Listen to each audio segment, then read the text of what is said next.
और भाई कैसे हो? एकदम अभी तो एक वीक पूरा एकदम छुट्टी मारा होगा ना। मस्त सोया होगा। 9 बजे से क्लास होती थी तो एकदम मस्त सो जा भाई। क्लास ही नहीं है।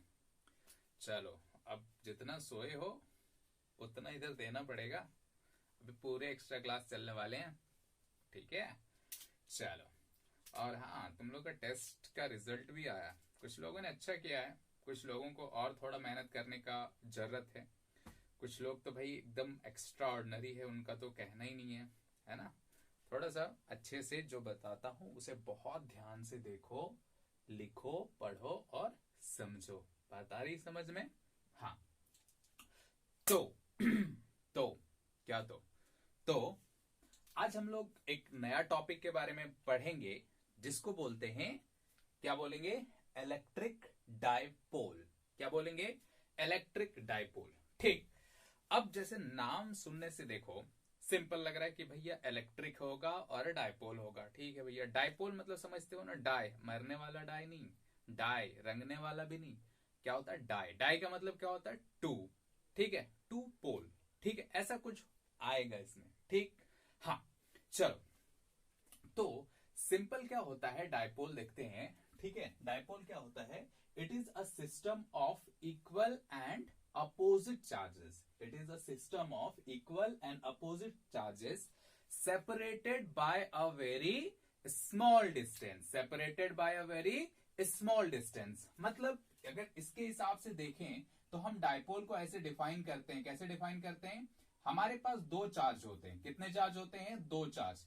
एक नेगेटिव चार्ज, ठीक है, और दूसरा उतने ही मैग्नीट्यूड का पॉजिटिव चार्ज। एक नेगेटिव चार्ज और उतने ही अमाउंट का क्या होता है? एक पॉजिटिव चार्ज होता है। Two equal and opposite, two equal and opposite charges separated by a very small distance. ठीक है, तो हमने एक दो चार्जेस ले लिए, माइनस क्यू और ये क्या हो गया? Plus Q. माइनस क्यू और प्लस क्यू। अब इसे थोड़े से डिस्टेंस पे सेपरेट कर देते हैं। चल भाई, सेपरेट कर दिए। कुछ मान लो डिस्टेंस, क्या मान लेते हैं? डी मान लें क्या? चलो डी मान लेते हैं। ठीक है, डी मान लिए। ठीक। तो ये जो सिस्टम बना, ये जो सिस्टम बना two equal and opposite charges का, इसी को बोला जाता है डाइपोल। इसको क्या बोला जाता है? डाइपोल। ठीक। अब भैया हमें एक बात समझो कि हमें दो चार्जेस को सेपरेट करने की क्या जरूरत पड़ गई? ऐसे एक एक अच्छा रहता था ना, एकदम तुरंत पॉइंट चार्ज से इलेक्ट्रिक फील्ड निकाल लिए। अब उसको दो बनाने का क्या मतलब हो गया? ऊपर से एक एकदम स्मॉल डिस्टेंस पे उसको सेपरेट कर रहे हैं, उसका भी क्या मतलब है? ठीक है। तो अगर हम कुछ मॉलिक्यूल्स को देखते हैं, खासकर तुमने ऐसे चीज केमिस्ट्री में बहुत पढ़ा होगा। क्या पढ़ा होगा? बहुत पढ़ा होगा। ठीक है, जैसे एग्जाम्पल के तौर पे देखो, क्या तुमने ये वाला पढ़ा है? HCl पढ़ा है ना? इसको कैसे अगर बॉन्ड के फॉर्म में लिखते हैं तो ऐसे लिखते हैं H और ये Cl। ठीक है, अगर तुम्हें थोड़ा बहुत याद होगा तो तुमने ऐसा लिखा होगा, ये डेल्टा नेगेटिव, ये डेल्टा पॉजिटिव। ठीक। चलो, अभी इसमें देखो, अगर हम मतलब पूरा केमिस्ट्री पे तो नहीं जा रहा हूं, बट अगर सोचो कि इस पे भी डेल्टा नेगेटिव है, इस पे भी डेल्टा, सॉरी, इसमें डेल्टा नेगेटिव है और इसमें डेल्टा पॉजिटिव है, तो क्या हो गया? अब उससे होता क्या है कि क्या ये ऐसा ही सिस्टम बन रहा है? Two equal and opposite charges का बन रहा है ना? ऐसा ही सिस्टम बन रहा है कि इसमें भी पॉजिटिव चार्ज है, नेगेटिव चार्ज है, हमारे पास भी पॉजिटिव चार्ज है, नेगेटिव चार्ज है। और तुम्हें तो पता ही है बॉन्ड लेंथ कितनी बड़ी होती है? बहुत बड़ी होती है ना बॉन्ड लेंथ। कितनी बड़ी होती है? छोटी होती है, पता है ना? बहुत छोटा होता है बॉन्ड लेंथ। क्या होता है? बहुत ही छोटा होता है। तो ऐसा सिस्टम, ऐसे बहुत सारे तुमको एलिमेंट देखने को मिल जाएंगे या मॉलिक्यूल्स देखने मिल जाएंगे, जैसे H2O हो गया। ठीक है, अरे ऐसे जो भी बहुत सारे तुमने देखा होगा, HF2 ऐसे होता है। ठीक है, ऐसे बहुत सारे होते हैं। ठीक है, तो ये क्या होता है? सिंपल एक हमारा सिस्टम होता है। ठीक है, उसको हम लोग कैसे डिफाइन कर देते हैं? Simple electric dipole. ठीक है, इलेक्ट्रिक डाइपोल, इसका बहुत सारा प्रैक्टिकल यूज होता है या प्रैक्टिकली ये बहुत सारा चीज में मिलता है। ठीक। तो कैसा system? Two equal and opposite charges, the system of two equal and opposite charges separated by a very small distance is known as what? Electric dipole. Is known as electric dipole. ठीक। तो ये dipole तो समझ में आया होगा भैया, चलो बहुत बढ़िया, आ रहा है, मजा आ रहा है, चलो बहुत बढ़िया। अब ये इलेक्ट्रिक डायपोल हो गया, क्या हो गया ये इलेक्ट्रिक डायपोल, ठीक है। अब देखो ये जो इलेक्ट्रिक डायपोल है, ठीक, ये जो इलेक्ट्रिक डायपोल है उसका हम स्ट्रेंथ मेजर करते हैं कि भैया ये जो इलेक्ट्रिक डायपोल है वो कितने स्ट्रेंथ का है, ठीक है, उसका स्ट्रेंथ मेजर करते हैं। तो उसका स्ट्रेंथ मेजर करने के लिए हम एक क्वांटिटी को डिफाइन करते हैं, उसको बोलते हैं इलेक्ट्रिक डायपोल मोमेंट। उसको क्या बोला जाता है, इलेक्ट्रिक डायपोल मोमेंट, ठीक, ठीक है। तो इलेक्ट्रिक डायपोल मोमेंट हम कैसे डिफाइन करेंगे, the strength of electric dipole moment is measured by a vector quantity known as electric dipole moment, ठीक है। And its magnitude is given by the product of a charge and distance between them, the product of a charge and distance between them, simple है, ठीक है। जैसे हमने dipole का क्या लिया था, ये नेगेटिव चार्ज, ये पॉजिटिव चार्ज, इसके बीच का डिस्टेंस d, तो हम डायपोल मोमेंट डिफाइन करेंगे, ठीक है। डायपोल मोमेंट क्या हो गया, डायपोल मोमेंट, ठीक है, इसको P से डिनोट किया जाता है, किससे डिनोट किया जाता है, P से। तो ये जो P है वो क्या होगा, एक चार्ज, ठीक है, इसमें हमेशा पॉजिटिव चार्ज लेते हैं या सिंपल मैग्नीट्यूड ऑफ चार्ज लेते हैं, क्या लेते हैं, मैग्नीट्यूड ऑफ चार्ज। तो मैग्नीट्यूड ऑफ चार्ज कितना है, Q, मैग्नीट्यूड ऑफ चार्ज कितना है, Q, और उसके बीच का डिस्टेंस कितना है, उसके बीच का डिस्टेंस है D। तो ये हो गया भैया कि ये जो P है, ठीक है, ये P डायपोल मोमेंट हो जाता है Q इंटू डी, ठीक है, Q इंटू डी, ठीक। ये जो डायपोल मोमेंट हो गया वो क्या हो गया, उसका मैग्नीट्यूड कितना होता है, Q into D. Dipole moment is the product of charge and distance between them. अब यहां पे एक चीज ध्यान रखना कि ये जो डिस्टेंस है ना वो कुछ भी हो सकता है, d हो सकता है, d/2 हो सकता है, 2d हो सकता है। बहुत सारे केसेस में हम लोग आगे देखेंगे, हम लोग 2d लेते हैं, ठीक है, कितना डिस्टेंस लेते हैं, d के बजाय 2d लेते हैं, तो हमें आसानी होती है और कुछ नहीं। लेकिन होता इतना ही, डायपोल मोमेंट हम ऐसे डिफाइन कर देते हैं कि product of charge and distance between them, ठीक है। बात समझ में आ रहा है, सिंपल है, कोई खास बात इसमें नहीं है। अब जैसे कि इसको देखो, अगर ये वेक्टर क्वांटिटी है, अगर ये वेक्टर क्वांटिटी है तो इसका डायरेक्शन भी होगा, इसका डायरेक्शन भी होगा। तो अगर इसका डायरेक्शन होगा तो वो डायरेक्शन किधर होगा, वो डायरेक्शन किधर होगा, तो इसका जो डायरेक्शन होता है, ठीक है, the direction of P, direction of P,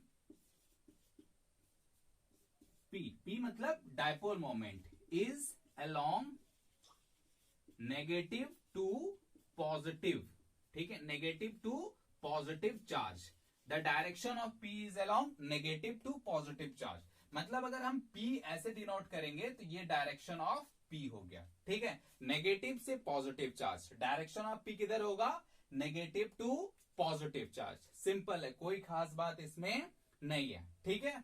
अच्छा, हमें डायरेक्शन भी पता चली है, लेकिन एक बात मैं यहां तुमसे पूछना चाहता हूं, ठीक है, तुम ये बात सोचना कि आखिर क्यों यहां पे जो हम डायरेक्शन लेते हैं नेगेटिव टू पॉजिटिव ही क्यों लेते हैं, ठीक है, नेगेटिव टू पॉजिटिव क्यों लेते हैं, तो ये तुम्हारे लिए सवाल है, सोचना, ठीक है।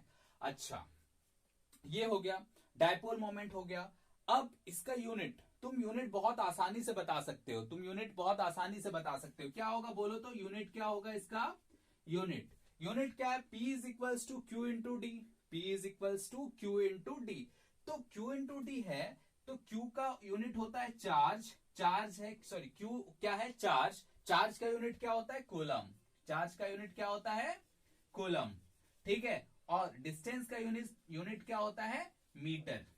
तो इसका यूनिट क्या हो गया, कूलम मीटर। डायपोल मोमेंट का यूनिट क्या हो गया, इलेक्ट्रिक डायपोल मोमेंट का यूनिट क्या हो गया, कूलम मीटर। क्या हो गया, कूलम मीटर, सिंपल है, ठीक है।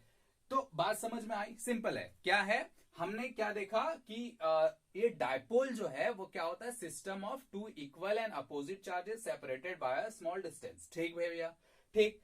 और हमने फिर से एक टर्म डिफाइन किया जिसको हम लोग इलेक्ट्रिक डायपोल मोमेंट बोलते हैं। इलेक्ट्रिक डायपोल मोमेंट क्या हो गया कि the strength of electric dipole is measured by a vector quantity known as electric dipole moment. ठीक है, इसको हमने पी से डिनोट कर दिया और इसका मैग्नीट्यूड चार्ज इंटू डिस्टेंस होता है। ठीक है, और इसका डायरेक्शन किधर होता है, माइनस से प्लस चार्ज की ओर, माइनस से प्लस चार्ज की ओर। ठीक है, और इसका यूनिट क्या है, कूलम मीटर। इतना तुम्हें जैसे मुझे याद है वैसे याद होना चाहिए। बात समझ में आ रहा है, ये हमने क्वांटिटी को जस्ट डिफाइन किया है। ठीक, चलो आओ आगे देखते हैं। ठीक है, आगे देखते हैं। जैसे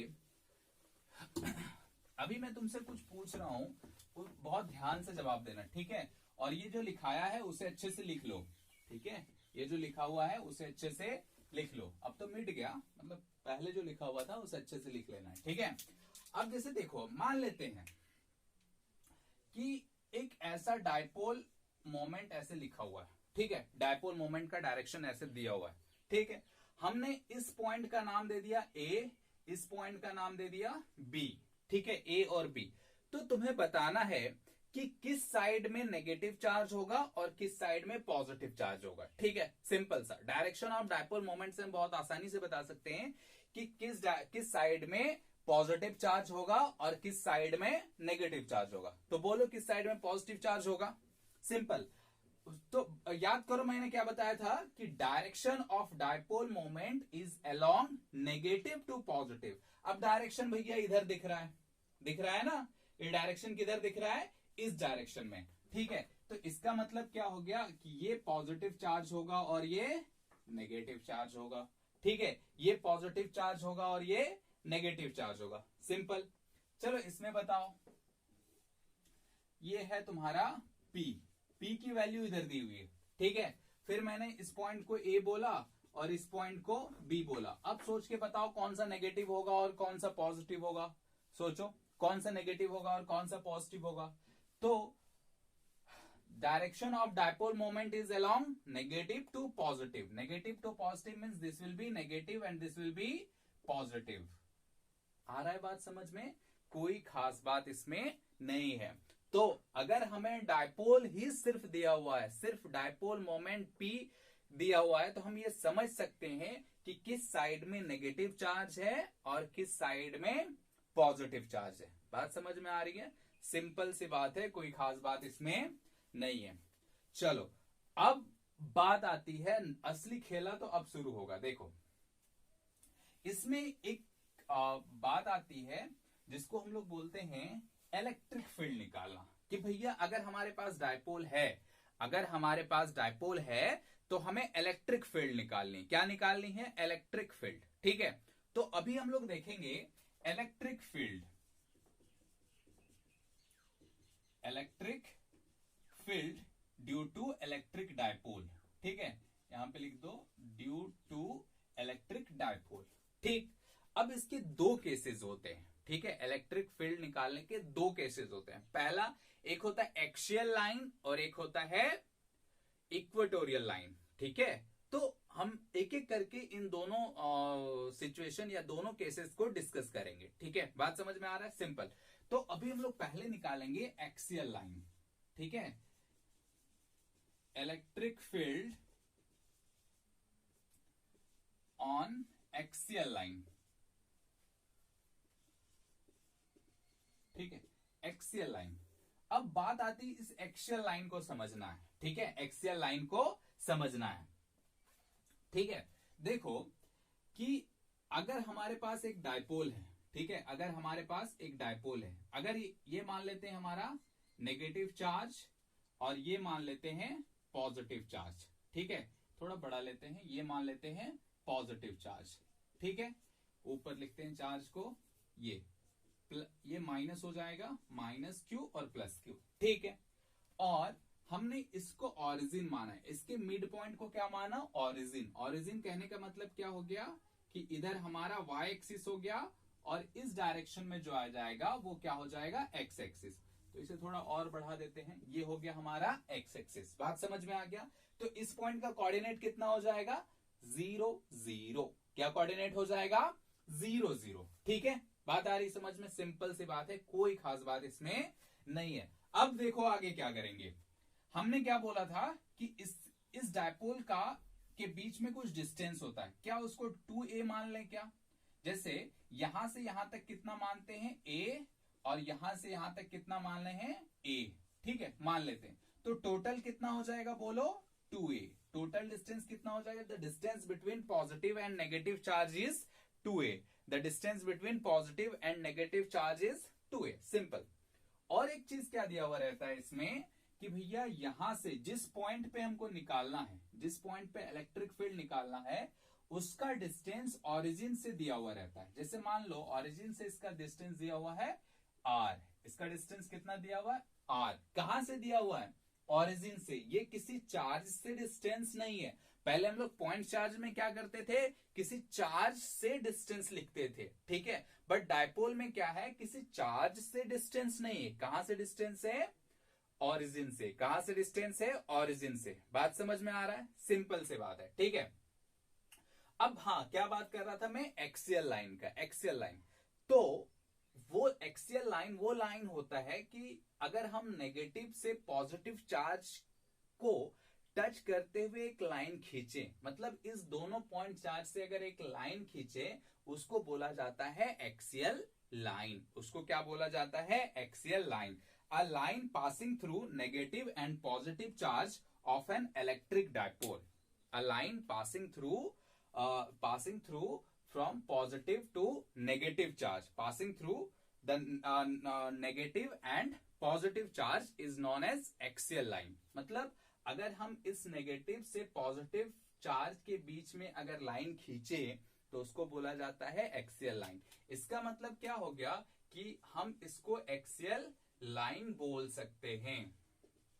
इसको क्या बोल सकते हैं? Axial line. सिंपल सा बात है, कोई खास बात इसमें नहीं है। तो हमारा सवाल यही रहता है, find the electric field at a distance r from the origin in axial line. ठीक, तो हमें ये निकालना है। ठीक, अब इसके लिए बहुत आसान होता है, हम वही कंसेप्ट यूज करेंगे। कौन सा कंसेप्ट? देखो कि हमें इलेक्ट्रिक फील्ड पॉइंट चार्ज के कारण तो पता ही है, हमें इलेक्ट्रिक फील्ड पॉइंट चार्ज के कारण पता ही है, तो हम आसानी से निकाल सकते हैं। जैसे देखो कैसे निकालेंगे। सबसे पहले देखो यहां से यहां तक का डिस्टेंस बताओ कितना होगा। अगर यहां से यहां तक r है, बहुत ध्यान से देखना, यहां से यहां तक r है, तो यहां से यहां तक के डिस्टेंस में r में से a माइनस कर दे तो निकल जाएगा। r में से a माइनस कर दे तो निकल जाएगा, निकल जाएगा। ठीक है, इसका मतलब क्या हो गया? यहां से यहां तक का डिस्टेंस होगा r minus a। r minus A, कहां से? पॉजिटिव चार्ज से डिस्टेंस है r माइनस ए। तो वैसे ही इस नेगेटिव चार्ज के कारण से डिस्टेंस कितना हो जाएगा? r प्लस ए। इस नेगेटिव चार्ज से डिस्टेंस कितना हो जाएगा? r प्लस ए। बहुत आसान है, देखो यहां तक तो r दिया हुआ है ना, अब यहां से a जोड़ दो तो कितना हो जाएगा? r plus a. सिंपल। तो हम देखेंगे, अब क्या देखेंगे कि electric field due to positive charge at point P। ठीक है, पॉइंट पे पॉजिटिव चार्ज के कारण इलेक्ट्रिक फील्ड लिख तो सकते हैं ना। कितना होता है ये? 1/4 पाई एप्सिलॉन नॉट। कितना होता है? 1/4 pi epsilon naught Q by R square. तो R हमारे पास कितना है? R माइनस ए का whole square. R minus A का होल स्क्वायर, क्योंकि इसके बीच का डिस्टेंस कितना है? R माइनस ए। अच्छा, बहुत बढ़िया भाई। तो इस पॉजिटिव चार्ज के कारण इस जगह पे इलेक्ट्रिक फील्ड का डायरेक्शन किधर होगा? इस पॉइंट पे इलेक्ट्रिक फील्ड का डायरेक्शन किधर होगा? तो किधर होगा? देखो ये पॉजिटिव चार्ज है, और पॉजिटिव चार्ज के कारण इलेक्ट्रिक फील्ड जो होता है वो किधर होता है? आउटवर्ड। किधर होता है? आउटवर्ड। इसका मतलब इसका डायरेक्शन किधर होगा? ये। इसका डायरेक्शन किधर होगा? इस डायरेक्शन में, क्योंकि पॉजिटिव चार्ज के कारण क्या होता है? आउटवर्ड। ठीक, चलो इतना लिख दिए। अच्छा, अगर ऐसा लिख दे क्या? अगर इस पॉइंट ए बोल दिए, इसको बी बोल दिए, तो हम यहां पे लिख सकते हैं अलोंग बी पी। बी से पी की ओर होगा, बी से पी की ओर होगा direction of electric field will be along P to E. आ रही बात समझ में? हाँ, देखो सिमिलरली अगर हम निकाले electric field due to negative charge, ठीक है, क्या निकाले? Electric field due to negative charge. कौन सा चार्ज? Negative charge. तो किधर हो, कितना हो जाएगा? देखो ई नेगेटिव, ये कितना हो जाएगा? 1/4πε0 Q/r प्लस ए का होल स्क्वायर होगा। सिंपल, कितना हो जाएगा? 1/4πε0 Q/r प्लस ए का होल स्क्वायर। डायरेक्शन बता दो जल्दी से, डायरेक्शन किधर होगा? नेगेटिव चार्ज है तो ऑब्वियस सी बात है, नेगेटिव चार्ज के कारण क्या होता है? पॉजिटिव चार्ज के कारण इलेक्ट्रिक फील्ड जिधर होता है उसके अपोजिट होता है। या सिंपल सी बात है कि नेगेटिव चार्ज के कारण उधर ही इलेक्ट्रिक फील्ड होता है, मतलब अपनी ओर होता है, और पॉजिटिव चार्ज के कारण बाहर की ओर होता है। ठीक, चलो भैया, बहुत बढ़िया। तो इसका मतलब ये हो गया कि इस नेगेटिव चार्ज के कारण अगर हम इलेक्ट्रिक फील्ड लिखें तो ये हो जाएगा P2A, P से A की ओर, ठीक है। तो P से A की ओर ये हो गया electric field due to minus charge. ठीक, अच्छा अब देखो, बता तो इसमें बड़ा कौन है, पॉजिटिव वाला कि नेगेटिव वाला? बोलो, बड़ा कौन होगा? ऑब्वियस सी बात है पॉजिटिव वाला बड़ा होगा, ऑब्वियस सी बात है पॉजिटिव वाला बड़ा होगा। ठीक, बड़ा नहीं, बड़ा, ठीक है। दही बड़ा सोच रहे हो तुम लोग या मेदू बड़े सोच रहे हो? वैसा कुछ नहीं, बड़ा, बड़ा मतलब बिग, ठीक है। तो कौन बड़ा होगा बोलो? जिसका डिनोमिनेटर छोटा होगा। कौन बड़ा होगा? जिसका डिनोमिनेटर छोटा होगा। इसका डिनोमिनेटर छोटा है तो इसका इलेक्ट्रिक फील्ड बड़ा होगा, तो इसका डिनोमिनेटर बड़ा है तो इसका क्या होगा? इलेक्ट्रिक फील्ड छोटा होगा। तो भैया अगर हम नेट इलेक्ट्रिक फील्ड लिखें तो देखेंगे कि क्या लिख सकते हैं। देखो, देखते हैं। नेट मिटा दूं क्या? हमें तो याद ही है, मिटा देता हूं, है ना। आगे मिटा देता हूं इधर, ठीक है, मिटा देता हूं, यहां पे जगह मिल जाएगी थोड़ी सी। देखो क्या होगा? Net electric field, electric field at P, ठीक है। P पे नेट इलेक्ट्रिक फील्ड कितना होगा? देखो E इज इक्वल्स टू हो जाएगा E प्लस E माइनस, होगा ऐसा क्या? ठीक है, दोनों को जोड़ देंगे। ठीक, अब जोड़ेंगे कैसे? ऐसे नहीं कि भैया 2 2 4, ऐसे नहीं जोड़ना है। इसको कैसे जोड़ना है? वेक्टर की तरह। कैसे जोड़ेंगे? वेक्टर की तरह। ठीक, एंगल देखो दोनों के बीच कितना है? 180 डिग्री। दोनों के बीच का एंगल कितना है? 180 डिग्री। और याद करो जब 180 डिग्री एंगल होता था तो हम डायरेक्ट साइन के अकॉर्डिंग उसको ऐड कर सकते हैं। मतलब इसको ऐसे भी लिखा जा सकता है, कैसे? E plus minus E minus, ऐसे मैग्नीट्यूड वाइज, ठीक है। ऐसे सिंपल सा ऐसे लिख सकते हैं हम, सिंपल, ठीक है। वेक्टर का भी यूज कर लेंगे तो भी। चलो मैं करके दिखा देता हूं, ठीक है। बस वो थोड़ा सा लेंदी हो जाएगा, बाकी ऐसा कुछ नहीं। चलो ऐसे ही रहने देते हैं, कोई खास बात उसमें नहीं। अच्छा, अब E प्लस का मैग्नीट्यूड कितना था? 1/4πε0 Q/r माइनस ए का होल स्क्वायर। E माइनस का कितना था? 1/4πε0 Q/r प्लस ए का होल स्क्वायर। सिंपल, इतना ही था। हाँ, चलो अब देखो बहुत ध्यान से कि इसमें कुछ तो कॉमन आ रहा है, कुछ कॉमन आ रहा है। क्या क्या कॉमन आ रहा है? देखो 1/4πε0 Q, या डायरेक्ट यही लिख देता हूं ना, Q/4πε0। इसमें भी है, इसमें भी है, तो दोनों में कॉमन आ गया। बचा हमारे पास क्या? यहाँ पे 1/r माइनस ए का होल स्क्वायर, और यहाँ पे क्या बचा? r प्लस ए का होल स्क्वायर। सिंपल, ठीक, इतना बच गया। अब इसको सिंपल सॉल्व कर लेना है। अब क्या करना है? सॉल्व कर लेना। सॉल्व कैसे करेंगे? देखो यहां पे क्या करेंगे कि Q/4πε0, ये तो कॉमन ही है, इन दोनों को एलसीएम ले लो। तो एलसीएम लोगे तो कितना हो जाएगा? r माइनस ए का whole square into r plus A का होल स्क्वायर होगा एलसीएम। इतना सिंपल। दोनों अलग अलग क्वांटिटी है तो हम उसको क्या करेंगे? मल्टीप्लाई कर दिए, ठीक है, मल्टीप्लाई कर दिए। अच्छा, अब एलसीएम सॉल्व करने का तरीका क्या होता है कि इस क्वांटिटी से इस क्वांटिटी को डिवाइड करते हैं। तो ऑब्वियस सी बात है कि इससे इसको डिवाइड करोगे तो ये वाला टर्म और ये वाला टर्म कैंसिल हो जाएगा, तो बचेगा हमारे पास क्या, सिर्फ ये वाला। तो क्या इसको लिख सकते हैं, आर प्लस ए का होल स्क्वायर। ठीक, अब क्या करते हैं, ये माइनस साइन है तो यहां पे माइनस साइन दे दो। ठीक, उसके बाद इससे इसको डिवाइड करेंगे, तो इससे जब इसको डिवाइड करेंगे तो ऑब्वियस सी बात है ये वाला क्वांटिटी कैंसिल हो जाएगा। अगर ये कैंसिल हो गया बचेगा हमारे पास क्या, आर माइनस ए का होल स्क्वायर। तो यहां पे लिख दो आर माइनस ए का होल स्क्वायर। बस अब देखो, अब यहां पे थोड़ा सा समझना है। ठीक, देखो क्या हम अगर ऐसा हो, ठीक है, कैसा हो, ऐसा हो, इसको ऐसा भी लिखा जा सकता है क्या, देखो Q/4πε0, ये तो कॉमन हो गया। इसको ऐसा लिख सकते हैं, देखो देखो अगर हम इस स्क्वायर को छोड़ दें, ठीक है, स्क्वायर को छोड़ दें, तो क्या ये a प्लस बी का सॉरी हाँ ए स्क्वायर माइनस बी स्क्वायर के फॉर्म में है। मतलब ऐसे है, देखो कि हम इसको ऐसे, दोनों पे स्क्वायर है ना, तो ऐसे लिख सकते हैं ना, एम एन पे पावर पी, तो इसको ऐसे लिखा जा सकता है ना, एम पी एन पी, लिख सकते हैं ना, हाँ लिख सकते हैं। ठीक है, ये तरीका होता है। ठीक है, पावर को कैसे हम डिवाइड कर सकते हैं दोनों में, ठीक है, ऐसा लिख सकते हैं।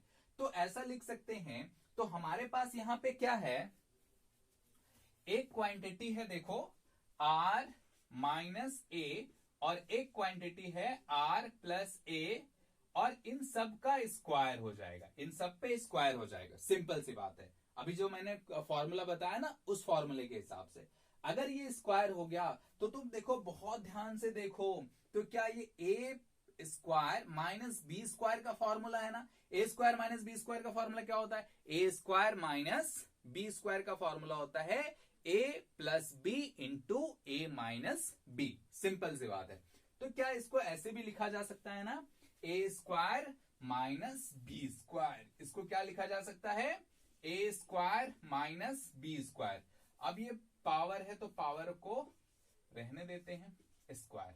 ठीक है, अच्छा अब इसको हम क्या करेंगे, एक्सपेंड करेंगे, इसको क्या करेंगे, एक्सपेंड करेंगे। तो यहां पे देख लो क्या हो जाएगा, आर स्क्वायर प्लस ए स्क्वायर प्लस 2RA माइनस, यहां पे क्या हो जाएगा, इसको जब एक्सपेंड करेंगे तो क्या हो जाएगा, आर स्क्वायर प्लस ए स्क्वायर माइनस 2RA, क्या हो जाएगा, माइनस 2RA हो गया।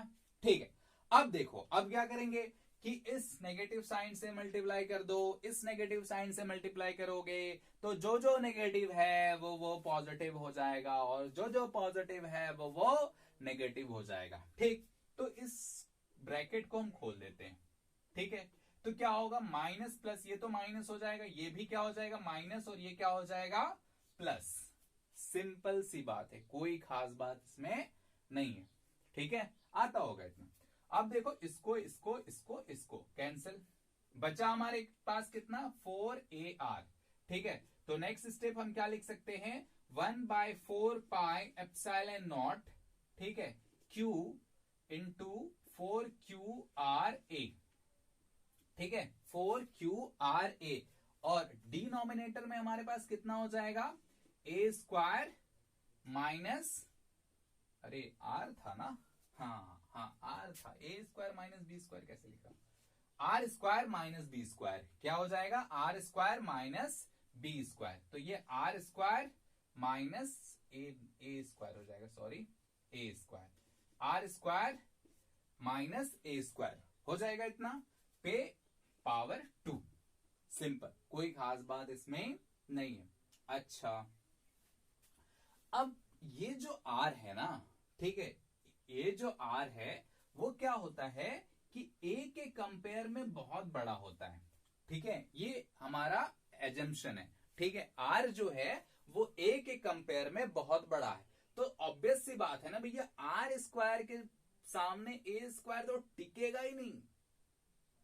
बात समझ में आ रहा है, आर स्क्वायर के सामने ए स्क्वायर तो टिकेगा ही नहीं। इसका मतलब क्या हो गया कि आर स्क्वायर माइनस ए स्क्वायर जो होगा वो nearly equals to R square होगा, nearly equals to R square होगा, सिंपल सी बात है। चलो अब आगे देखते हैं। अच्छा 1/4 पाई एप्सिलॉन नॉट, मैं एक चीज लिख रहा हूं, मैं देखता हूं किसको किसको समझ में आ रहा है ये। ठीक है, इसको लिख सकते हैं 2r p, या ऐसे लिखते हैं 2pr बाय, यहां पे क्या क्या हो जाएगा, आर स्क्वायर माइनस ए स्क्वायर को क्या हो जाएगा, आर स्क्वायर का स्क्वायर मतलब कितना हो जाएगा, r टू द पावर 4। अच्छा ये 2p कहां से आया, किसी को पता चला? ठीक है, किसी को पता चला? बोलो जल्दी बोलो। नहीं ना, चलो कुछ लोगों को पता चल गया होगा, है ना।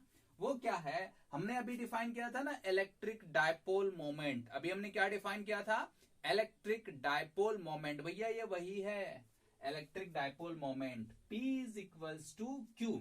अच्छा डिस्टेंस दोनों के बीच का कितना है, 2a, तो इंटू 2a। ठीक, अब अगर बहुत ध्यान से देखो तो Q भी है, ठीक है, Q भी है और 2a भी है, तो उसके जगह पे P लिख सकते हैं। बचा हमारे पास कितना है, एक सिर्फ 2 और एक R।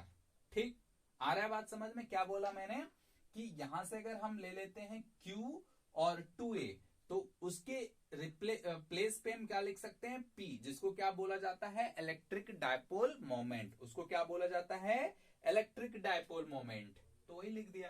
ठीक, अब एक R से एक R कैंसिल हो गया, तो बचेगा हमारे पास क्या, यहाँ पे R क्यूब। क्या बच जाएगा हमारे पास, R क्यूब। क्या बच जाएगा, R क्यूब। ठीक है, तो ये हमारा हो गया इलेक्ट्रिक फील्ड। ये हमारा क्या हो गया, electric field due to a dipole. Electric field due to dipole along axial line, axial line. ठीक, अच्छा अब बताओ इसका नेट डायरेक्शन किधर होगा, नेट डायरेक्शन किधर होगा, पॉजिटिव चार्ज की ओर ही होगा, यानी E का भी डायरेक्शन जो होगा वो दिस साइड होगा। क्यों, क्योंकि हमने क्या बताया था, E बड़ा है, E बड़ा है ना, E क्या है, बड़ा है। तो अगर हम इसको वेक्टर के फॉर्म में लिखेंगे तो इस P को ऐसे लिख दो, ठीक है, P को कैसे लिखोगे, ऐसे, और यहाँ पे एक्स एक्सिस को डिनोट किससे करते हैं, आई कैप से, तो आई कैप लिख दो। तो ये हो गया तुम्हारा electric field on axial line due to a dipole, electric dipole.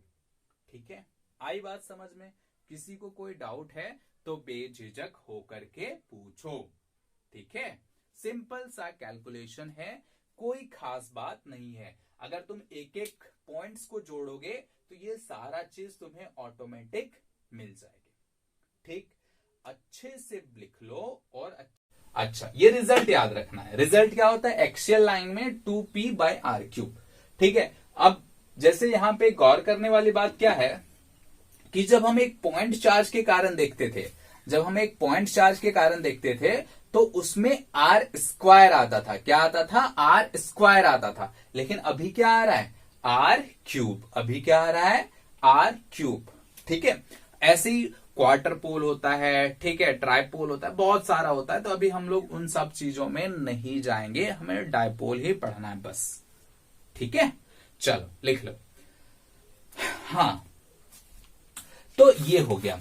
अब हम क्या देखेंगे, अब हम देखेंगे electric field on equatorial line. ठीक है, electric field on equatorial line. ठीक है, चलो इसको मिटा देता हूं, मिट जा मिट जा, लिख लोगे ना पूरा। अच्छा, ये मिटाने वाला टाइम YouTube वाले ऐड जैसा लगता होगा ना, भैया 5 7 10 सेकंड पास ही नहीं हो रहे, बट क्या कर सकते हैं, देखना तो पड़ेगा। चलो अभी हम क्या देखेंगे, electric field on equatorial line. कौन सा लाइन, इक्वेटोरियल लाइन।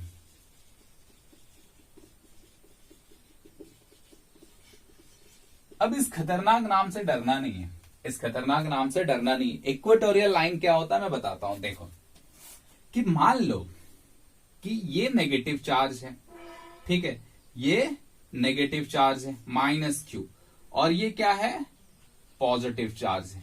ये क्या है, पॉजिटिव चार्ज है। दोनों के बीच का डिस्टेंस कितना है, 2a। दोनों के बीच का डिस्टेंस कितना है, 2a। इसको ऑरिजिन मान लेते हैं, मिड पॉइंट को। ठीक है, तो ये कौन सा एक्सिस हो जाएगा, बोलो, y एक्सिस। और ये कौन सा एक्सिस हो जाएगा, x एक्सिस। ठीक, सिंपल सी बात है, कोई खास बात इसमें नहीं। अब x एक्सिस में तो हमने निकाल लिया, अब क्या करेंगे, y एक्सिस में निकालेंगे। In short, the equatorial line is perpendicular to the axial line, is perpendicular to the axial line. ठीक है, सिंपल। इक्वेटोरियल लाइन क्या होता है, perpendicular to the axial line. Axial line हमें पता है, उसके परपेंडिकुलर में एक लाइन ड्रॉ कर दो फ्रॉम ऑरिजिन, वो क्या हो जाएगा, इक्वेटोरियल लाइन हो जाएगा। वो क्या हो जाएगा, इक्वेटोरियल लाइन हो जाएगा। ठीक, चलो, तो यहां पे ये जो लाइन है, ये इसको क्या बोलेंगे, इसको बोलेंगे इक्वेटोरियल लाइन। ये ठीक है, ये क्या हो जाएगा, इक्वेटोरियल लाइन। ठीक, अच्छा, यहां पे कोई एक पॉइंट ले लेते हैं P। इस कोई पॉइंट क्या ले लेते हैं, P। इस जगह पे हमें इलेक्ट्रिक फील्ड की वैल्यू निकालनी है, इस जगह पे इलेक्ट्रिक फील्ड की वैल्यू निकालनी है। और यहां से यहां तक का डिस्टेंस कितना दिया हुआ है, मान लेते हैं r। यहां से यहां तक का डिस्टेंस कितना दिया हुआ है, r। अब देखो, बहुत आसानी से तुम इसकी वैल्यू निकाल सकते हो। ठीक, जैसे कैसे निकालेंगे, अगर इस पॉजिटिव चार्ज के कारण यहां पे इलेक्ट्रिक फील्ड लिखेंगे, इस पॉजिटिव चार्ज के कारण यहां पे इलेक्ट्रिक फील्ड लिखेंगे, तो इसका डायरेक्शन इधर होगा ना, E पॉजिटिव होगा। अच्छा, इस नेगेटिव चार्ज के कारण जब इलेक्ट्रिक फील्ड लिखेंगे, इस नेगेटिव चार्ज के कारण जब इलेक्ट्रिक फील्ड लिखेंगे, तो किस डायरेक्शन में होगा, इस डायरेक्शन में होगा। ठीक है, इस डायरेक्शन में होगा, सिंपल। क्योंकि नेगेटिव फील्ड के, नेगेटिव चार्ज के कारण क्या होता है, अलोंग द चार्ज, चार्ज की और ही इलेक्ट्रिक फील्ड, उसका डायरेक्शन उधर ही होता है, सिंपल। ठीक, अब देखो, इसको मिटा दो थोड़ा सा, यहां पे थोड़ा सा छोटा हो गया फिगर। अरे ये, हाँ, ये ठीक, ये हमारा E पॉजिटिव था और ये हमारा क्या है, E नेगेटिव। ठीक, अच्छा, ये हमारा एक्सिस था, है ना। अब सोच के देखो कि अगर हम इस एंगल को थीटा मानते हैं, अगर हम इस एंगल को थीटा मानते हैं, क्या मानते हैं, थीटा। ठीक, तो यहां भी अगर एक पैरेलल लाइन हम ड्रॉ करें, किसके पैरेलल लाइन, एक्स एक्सिस के पैरेलल लाइन ड्रॉ करें, मतलब ये वाला लाइन और ये वाला लाइन अगर पैरेलल हो, तो ये वाला भी एंगल थीटा ही होगा, ये वाला भी एंगल क्या होगा, थीटा होगा। तो हमारे पास इस इलेक्ट्रिक फील्ड का दो कंपोनेंट हो जाएगा, वो कितना हो जाएगा, वो हो जाएगा E cos थीटा इधर, ठीक है, या E प्लस कॉस थीटा इधर, और E प्लस साइन थीटा इधर होगा। सिंपल, कंपोनेंट में ब्रेक करने आता है। ये E पॉजिटिव हो गया, इस पॉजिटिव चार्ज के कारण, इस पॉजिटिव चार्ज के कारण इलेक्ट्रिक फील्ड इधर है, ये एंगल थीटा है, तो ये एंगल भी थीटा होगा, इसका एक कंपोनेंट इधर होगा और इसका एक कंपोनेंट इधर होगा। सिमिलरली सोचो कि ऑब्वियस सी बात है, ये भी ये है, ये भी ये है, ये वाला भी एंगल क्या होगा, थीटा ही होगा, ये वाला भी एंगल क्या होगा, थीटा होगा, क्योंकि ये भी बराबर, ये भी बराबर, ये भी बराबर, ये तो दोनों के लिए कॉमन है, तो ये वाला एंगल भी क्या होगा, थीटा होगा। तो ये वाला भी एंगल थीटा होगा, होगा ना। ऐसे देखो, ऐसे रहता था ना, तो ये वाला एंगल जो होता था और ये वाला एंगल दोनों इक्वल होता था, वही तो यहां पे आ रहा है। ठीक, अच्छा, तो इसका मतलब ये हो गया कि ये E नेगेटिव का एक कंपोनेंट इधर होगा, जिसको हम लोग बोलेंगे, अच्छा, प्लस वाला यहां लिख देता हूं, प्लस कॉस थीटा, और ये जो नेगेटिव वाला है इसको यहां पे लिख देता हूं, ठीक है, E नेगेटिव। ठीक, और एक कंपोनेंट इस डायरेक्शन में होगा यहां पे, ये कितना हो जाएगा, E नेगेटिव साइन थीटा।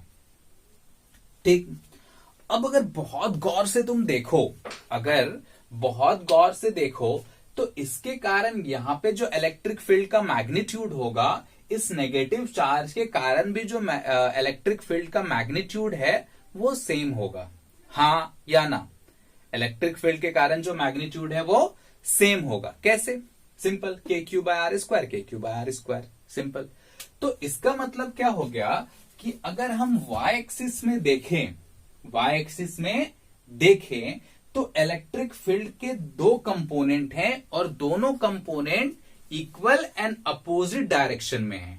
ठीक है, मैग्नीट्यूड तो इक्वल है लेकिन डायरेक्शन क्या है? अपोजिट है। डायरेक्शन क्या है? अपोजिट है। एक माइनस वाई एक्सिस की ओर है और एक प्लस वाई एक्सिस की ओर है। इसका मतलब है दोनों एक दूसरे को कैंसिल करेंगे। ठीक है, दोनों एक दूसरे को कैंसिल करेंगे तो हमें इलेक्ट्रिक फील्ड अलोंग सिर्फ और सिर्फ माइनस एक्स एक्सिस की ओर मिलेगा, क्योंकि ये प्लस है तो ये माइनस है। ठीक है, चलो अब क्या करेंगे? अब लिख लो थोड़ा, क्या लिखोगे कि यहां पे लिखते हैं electric field due two plus Q charge at P, वो कितना हो जाएगा? E प्लस कितना हो जाएगा बोलो? 1/4 pi epsilon naught Q by, ये वाला डिस्टेंस देखो कितना हो जाएगा? ये R है, ये कितना है? A, तो ये कितना हो जाएगा? Root under R square plus A square. तो फॉर्मूला क्या होता है? के क्यू बाय आर स्क्वायर। तो इसका स्क्वायर करेंगे तो यहां पे क्या बचेगा? सिर्फ बोलो R square plus A square बचेगा। ठीक है, हाँ। सिमिलरली इलेक्ट्रिक फील्ड, यहां पे लिख दें क्या? ये पॉइंट P है, हमने इसको A लेते हैं, इसको B लेते हैं, तो इसका डायरेक्शन लिख लेते हैं अलोंग, किधर हो जाएगा? B से P की ओर, B से P की ओर। ठीक है, similarly electric field due to minus q charge, due to minus q charge कितना हो जाएगा? E नेगेटिव, वो कितना हो जाएगा बोलो? 1/4 pi epsilon naught Q by R plus A का हाँ R square plus A square होगा ना, R square plus A square, R square plus A square. ठीक, अलोंग किधर होगा? अलोंग इधर P से A की ओर, P टू A, P से A की ओर होगा इलेक्ट्रिक फील्ड का डायरेक्शन। सिंपल सी बात है, कोई खास बात इसमें नहीं है। ठीक है, अब लिख सकते हैं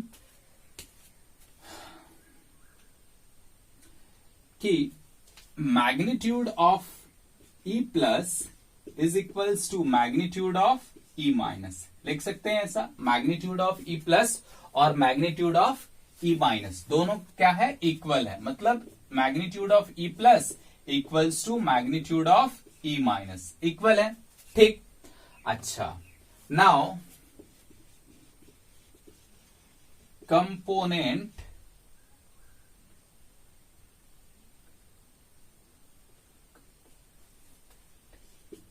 अरे ठीक है, क्या लिखेंगे? देखो, now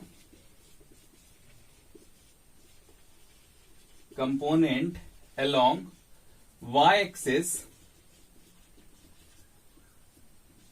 will cancel each other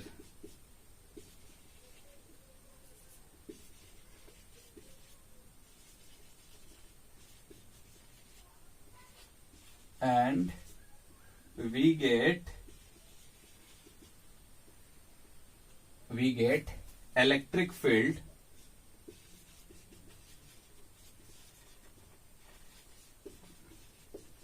along negative x axis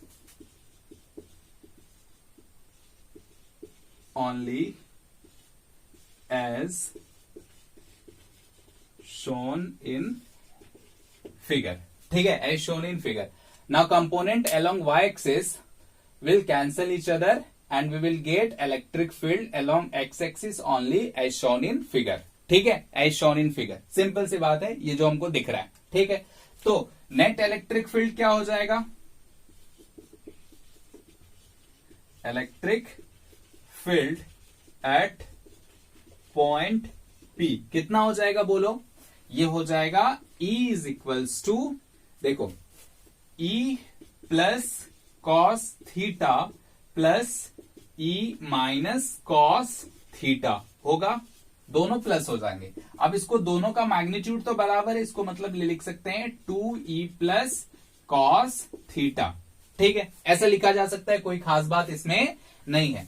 अच्छा, तो ये देखो 2e प्लस का वैल्यू कितना है, क्योंकि e प्लस लिखो e माइनस लिखो बात बराबर है। तो e प्लस का वैल्यू कितना है 1/4 पाई एप्सिलॉन नॉट, ठीक है, और q by are square plus A square, are square plus A square, इतना इसकी वैल्यू है। अब बात रह गई एक कॉस थीटा की। तो देखो कॉस थीटा का वैल्यू कैसे लिखेंगे, ये थीटा है, ठीक है, ये थीटा है, तो यहां से कॉस थीटा का वैल्यू लिखो। Cos theta is equal to क्या होता है b बाय एच। तो b हमारे पास क्या है a, और h क्या है root under R square plus ए स्क्वायर। तो कितना हो जाएगा root under R square plus ए स्क्वायर। हो गया सिंपल। ये a है, ठीक है, a q जैसा लग रहा है। अब अगर इसको बहुत अच्छे से लिखेंगे तो क्या लिखेंगे 4 पाई एप्सिलॉन नॉट 2QA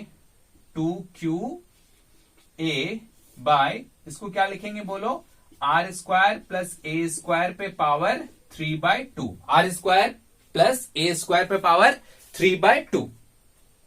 चलो इतना हो गया। अच्छा, अब देखो इस बार कौन बता सकता है कि हमने आगे कैसे लिखा, is equals to 1/4 pi epsilon naught p by, इसको डायरेक्ट लिख दू क्या r3, ठीक है, क्यों, देखो यहां पे क्या हो जाएगा p इज इक्वल्स टू क्या होता है q इंटू 2a हो जाएगा, और हमें ये पता है r is greater than a, so क्या हो जाएगा बोलो R square plus A square is nearly equals to R square, और आर स्क्वायर पे पावर 3/2 है, कितना है आर स्क्वायर पे पावर 3/2 है, तो कैंसिल हो जाएगा 2 बचेगा हमको सिर्फ क्या 3, क्या बचेगा 3। जैसे देख लो आर पे पावर 3/2, इसका स्क्वायर करेंगे, ठीक है, नहीं उल्टा हो गया, ये पावर है 3/2 और यहां पे क्या है आर स्क्वायर। अब इसको अगर तुम सॉल्व करोगे तो आर स्क्वायर इंटू 3/2 होता है, 2 कैंसिल हो जाएगा, बचेगा क्या r3, ये हो गया, ठीक है, ऐसे ऐसे। अच्छा, अब अगर हम इसको वेक्टर के फॉर्म में लिखना चाहें, जो हम यहां पे लिख रहे हैं, पहले मैग्नीट्यूड हमारे पास कितना था इतना, ठीक है, इन वेक्टर फॉर्म, थोड़ा ऊपर लिख देता हूं, ठीक है, in vector form, in vector form,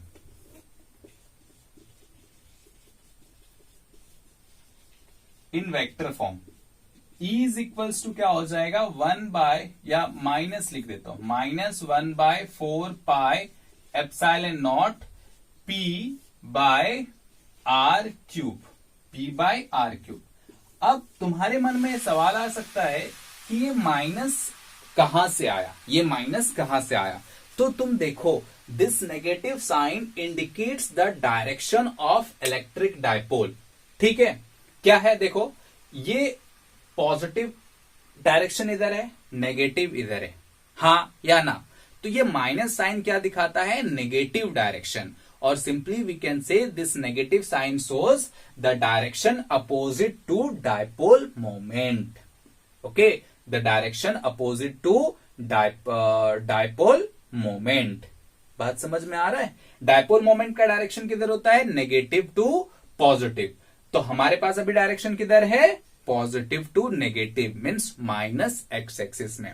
so this minus sign stand for the direction of electric field and which is opposite to direction of electric dipole moment, लिख लो, ठीक है, negative sign shows the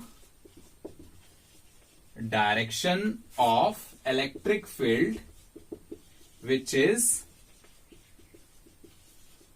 opposite to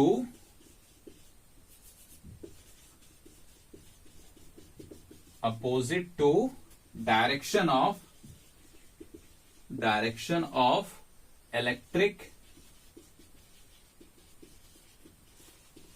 dipole moment which is opposite to direction of electric dipole moment. बात आ रही है समझ में? सिंपल सी बात है, ठीक। हाँ चलो, अब इंटरेस्टिंग बात क्या है देखो। अच्छा, अगर तुमसे ये पूछा जाए कि what is the relation between electric field due to axial line and electric field due to equatorial line, ठीक है, दोनों में रिलेशन क्या है? तो अगर ये हमारा क्या आया था, इक्वेटोरियल लाइन पे आया था ना, इक्वेटोरियल, और एक्सियल पे कितना आया था? एक्सियल पे आया था 1/4πε0 2p/r³, यही आया था ना, ऐसे, ठीक। अच्छा, ये जब आया था तो हम क्या कर सकते हैं, यहां पे देखो ऐसे लिखा जा सकता है, ई एक्सियल इज इक्वल्स टू 1/4π, उसको छोड़ दो, देखो इस 2 को हटा दो, तो अगर ये क्या हो जाएगा, इस इक्वेटोरियल के बराबर हो जाएगा, तो लिख देते हैं ई इक्वेटोरियल, ठीक। और एक 2 जो यहां पे था, यानी एक्सियल और इक्वेटोरियल के बीच electric field due to dipole on axial line and equatorial line will be like this, ठीक है। सिंपल सा बात है, कोई खास बात इसमें नहीं है। ये रिलेशन बहुत बार पूछा जाता है, ठीक है, खासकर ये जो तुम्हारा मेडिकल वाले हैं ना, उनको सीधा सीधा पूछ देता है, ठीक है, और बहुत सारे बोर्ड्स में भी बहुत बार पूछ सकता है, तो बहुत अच्छे से इसको याद कर लेना है, ठीक है।